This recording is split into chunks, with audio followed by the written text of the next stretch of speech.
All right, we're now starting the final sort of module of the course, right? This is now lecture set 9 that you can now download as a PDF on nuclear physics.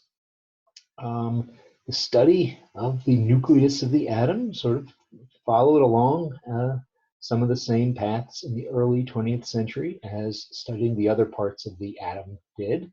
The whole quantum revolution was swept along, by studying all of these things together. It's all sort of lumped along in the category called the interior structures of atoms. The atom wasn't this indivisible thing like Democritus thought in ancient Greece.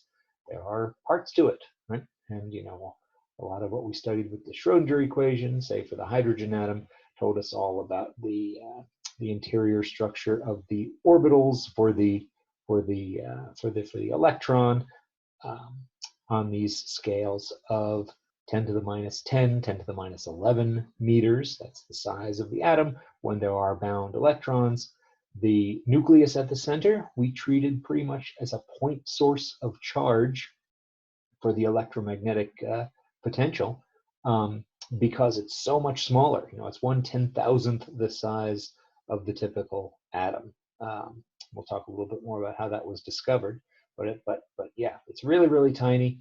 And in the years since the early 20th century, people have realized, that nuclei are made up of protons and neutrons. They're even smaller.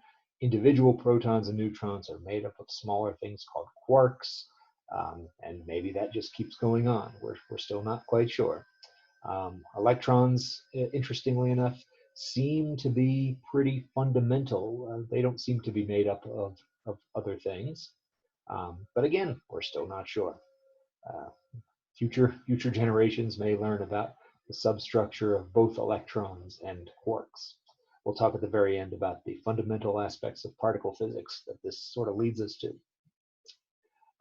The opening up of this type of physics in the 20th century, it's often called high energy physics because you need high energies to probe such smaller scales. And what do we mean by probe? There's really two ways to examine something so small. One is shine light on it and see what happens. The other is shoot particles at it and see what happens.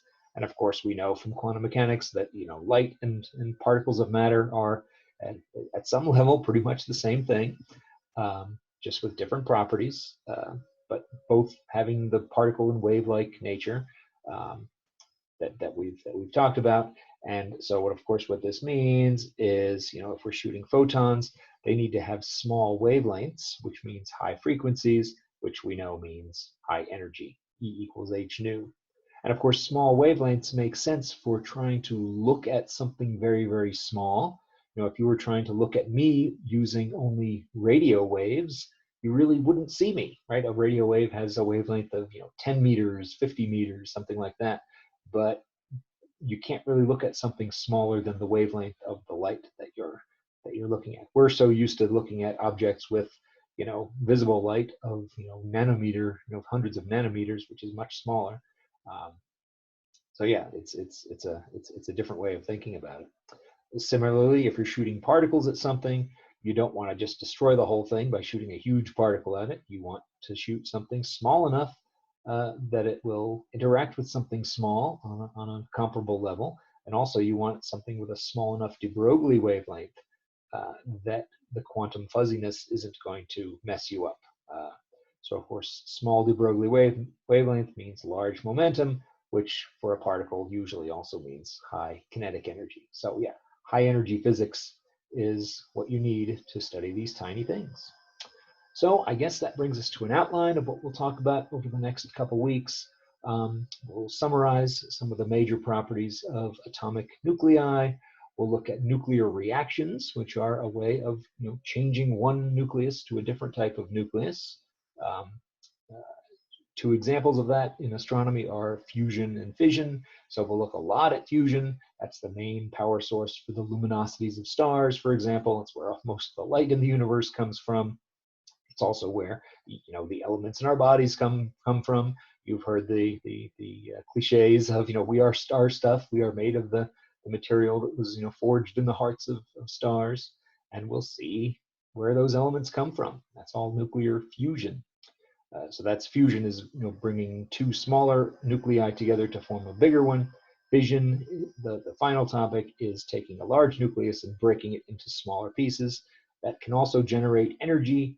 We'll see that it's generating some of the heat inside the Earth. And of course, it's used for artificial sources, nuclear power plants, nuclear weapons, things like that. But we won't talk too much about them. I'll try to stick to the astronomical applications. So yeah, some of the major properties of the nuclei. Some of this, I think it's good to go through the history also. Again, it's the early part of the 20th century where a lot of these things were first discovered. Rutherford and other colleagues were doing experiments with radioactivity. We'll talk soon about what radioactivity is all about.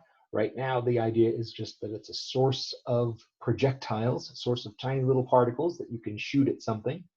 And Rutherford wanted to study the structure of the atom. So he said, well, let's just shoot these particles at this sort of gold foil, very thin gold foil that's only a few atoms thick, so that that there's only a limited number of particles for them to interact with as they pass through.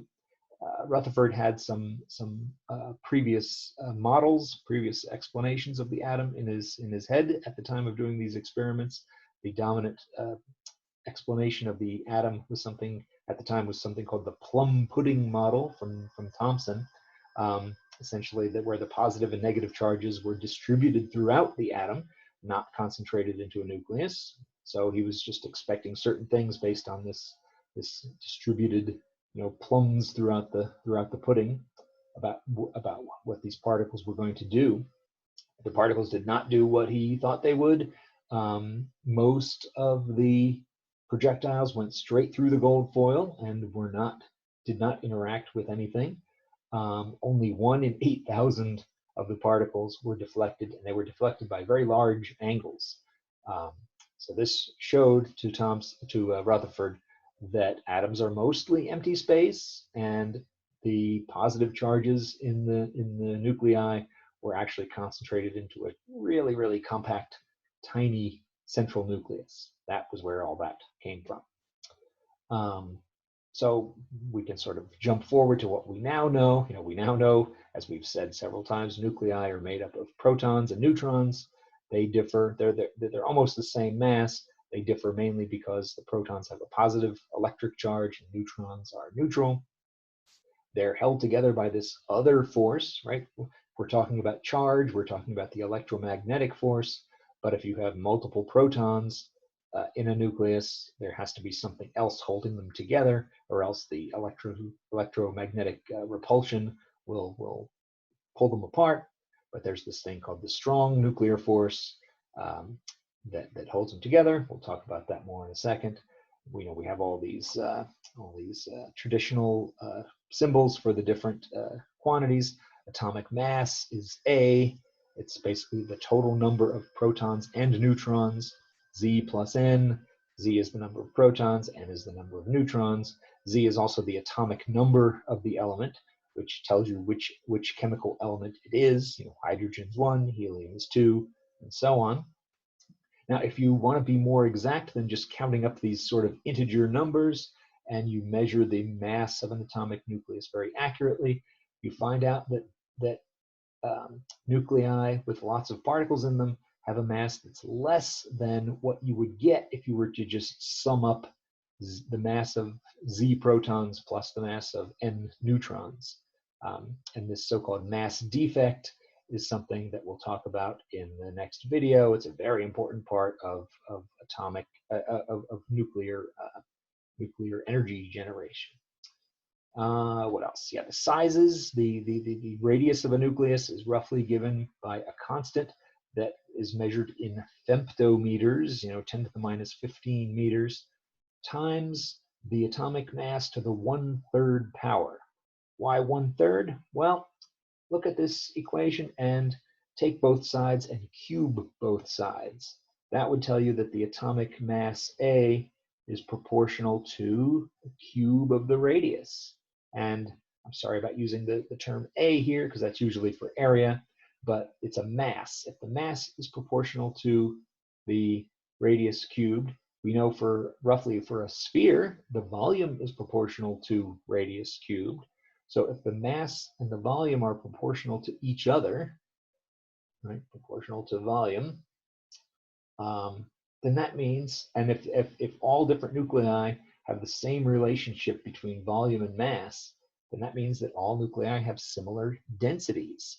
So nuclei are not like planets and stars. You know, for example, stars, you get more material together, gravity is stronger, the central density gets higher and higher as you pile more stuff on top of each other. Nuclei are not like that. They're like Legos. You tack on more Legos, you make a bigger structure, the density is still the same. Okay. Oh, there's also, people discovered that nuclei can act like atoms in some ways. There's a ground energy state, but there can be higher energy excited states also. We won't talk too much about that. The excited states can sometimes happen as temporary intermediate states in the nuclear reactions.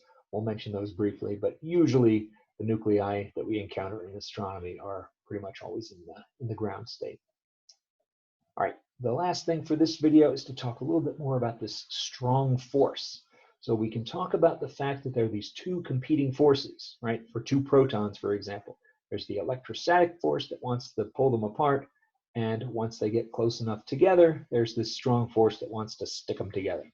And we can talk about the forces by looking at their potential energies as a function of the radial distance between the two protons. These two plots are sort of meant to be showing the same things, but they're sort of highlighting different aspects of it.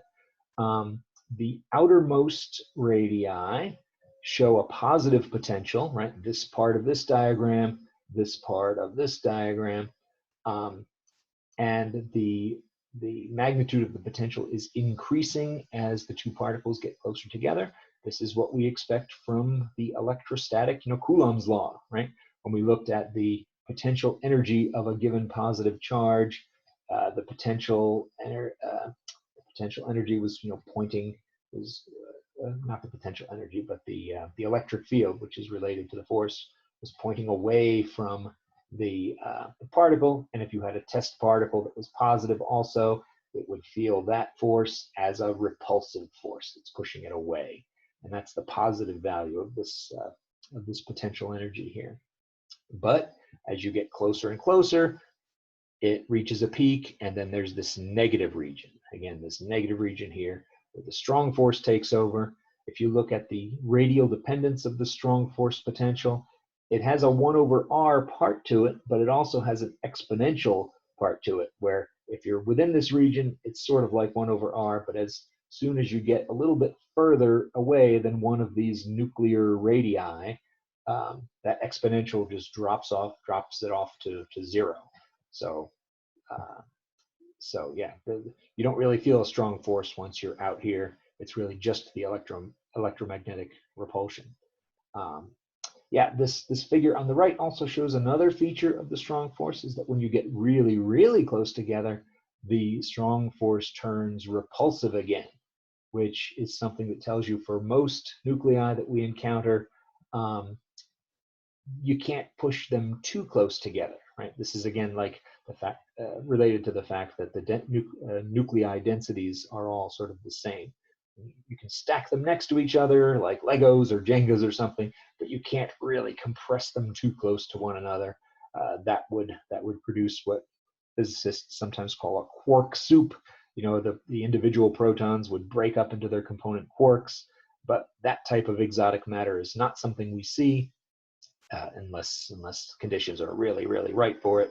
But in most things, even exotic things like neutron stars, the individual nucleons, the protons and the neutrons, usually never get too much closer together than just a few femtometers.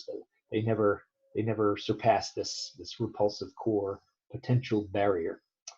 Oh yeah, the other thing I wanted to say is that these two pictures up here with these positive repulsive potentials in the outer regions are for two protons. Proton 1 as seen by proton 2.